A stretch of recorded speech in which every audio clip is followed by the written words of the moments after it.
Ahoj, asi. Počkej, jaký já jsem měla ten pozdrav. Takže zdravím, já vás vítám u dnešního videa.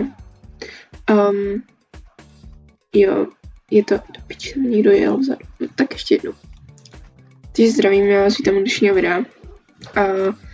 Dneska je to takové informační video, když si tak vezmem. Protože dlouho jsem nenatáčela. Dlouho. A jako důvod jsem k tomu měla hlavně takový, že proč mi tam furt někdo běhá. Důvod byl takový, že neměla jsem úplně, že dobrý počítač a už neměla jsem, že úplně dobrý počítač a prostě bylo to takový nápad, protože zapla jsem nové nahrávání a prostě počítač se začal úplně sekat, úplně jako solidně. Takže jsem toho nějak tak jako nechala. No, ale teďka mám nový počítač. A laptop zase pořád prostě, ale lepší, se mi to neseká na něm.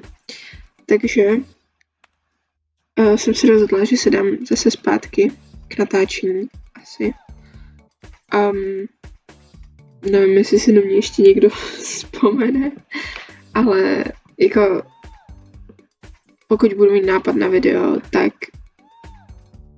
tak ho natočím asi, protože prostě proč ne, že jako baví mě to, jenom prostě došly mi ty nápady a neměla jsem počítač, no, takže to bylo takový jakože dost naprd. No ale teďka bych prostě měla nějak začít jako už trochu aktivněji natáčet, doufám třeba aspoň jednou za měsíc, jedno video. Ne, teď jsem nemocná, tak možná ještě něco předtočím nebo tak. Snad to nějak vyjde, no a bude to lepší než 3 videa a konec, jako to úplně jako ne, no. Tak, že asi tak. Doufám, že jsem vám chyběla těm 12 odběratelům, co tam mám. Ne, to bylo. Ale jakože to je asi všechno. A mějte se krásně, skládejte básně a pa.